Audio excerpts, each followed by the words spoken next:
J'utilise aussi ChatGPT pour m'aider dans mon planning. J'ai créé un GPT qui s'appelle Planning d'Eisenhower.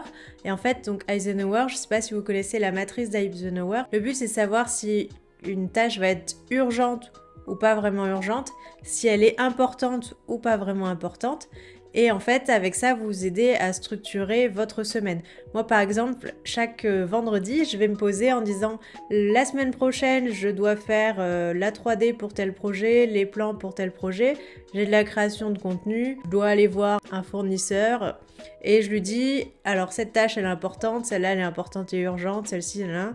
Et je vais, dans la création du GPT, je vais lui donner les horaires auxquels je suis plus ou moins productive. Par exemple, j'aime bien le matin être plus sur les mails, les rendez-vous clients et l'après-midi plus sur des choses un petit peu plus créatives.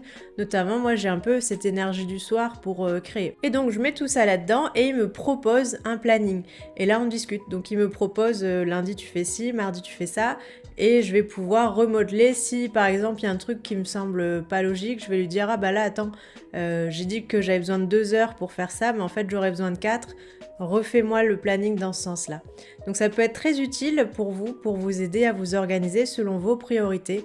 Vous lui dites combien de temps ça va prendre, quelle énergie vous avez pour faire ça. Et aussi, chaque jour, vous pouvez mettre à jour, c'est-à-dire dire bon bah hier j'ai fait toutes mes tâches de la journée, plus j'ai eu le temps de répondre à tel fournisseur sur telle question, réorganise mon temps. Ou alors au contraire, j'ai pas eu le temps de finir hier, il me reste 2 heures de travail sur telle tâche, intègre-la à mon planning. Ah, et pour un planning, c'est bien toujours de se laisser, allez, on va dire une demi-journée où il n'y a pas vraiment de tâches précises parce que forcément, ça va se remplir tout seul. Il y a toujours des aléas. Dans une semaine, il y a des tâches qui vont se décaler. C'est la vie qui fait ça. On peut pas être complètement carré, hein. En tout cas, si vous y arrivez, bravo. Moi, j'y arrive pas.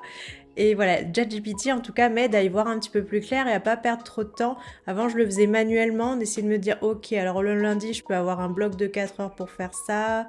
Ouais, il faudrait que je termine avant, le jeudi, etc. Ça pouvait être compliqué. Là, comme j'aime bien travailler en time blocking et aussi pouvoir avoir plutôt les trucs créatifs l'après-midi, ça m'aide à arranger tout ça sans que j'ai à trop me poser la question.